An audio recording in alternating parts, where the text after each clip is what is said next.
You know, what did I fear? Right.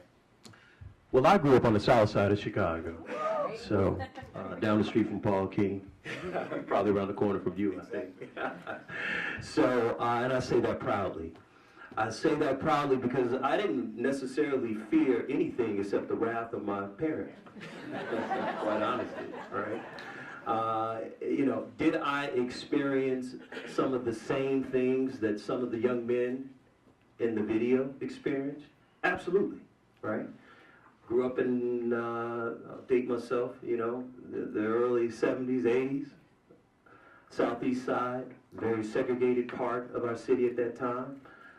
There were certain areas where we just did not go, right? You just did not venture into certain places. So, you know, but I didn't fear that because I knew the rules of engagement, right? You know, the scariest episode that I probably had to do with driving while black, right? On 86 in Stony Island, I got pulled over in my mother's car. I was 16 years old by plainclothes policemen. Told to lay on the ground and outstretch my arms and blah, blah, blah.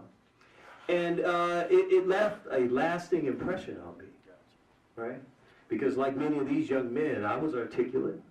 I went to St. Ignatius.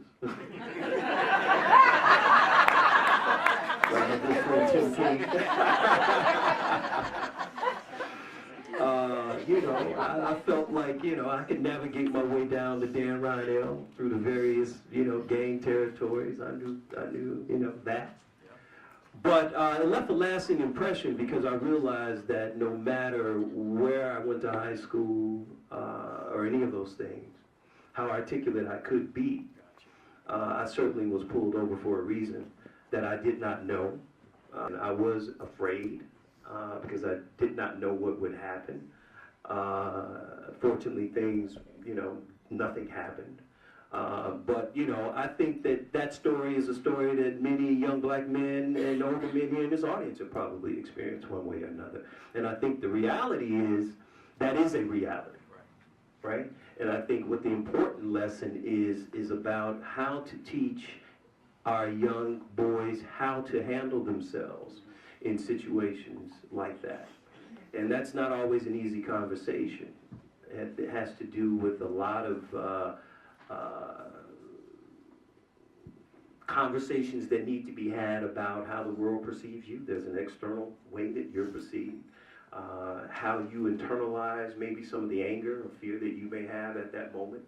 And more importantly, how your response in those very critical moments can have a lasting impression, or, you know, good or bad.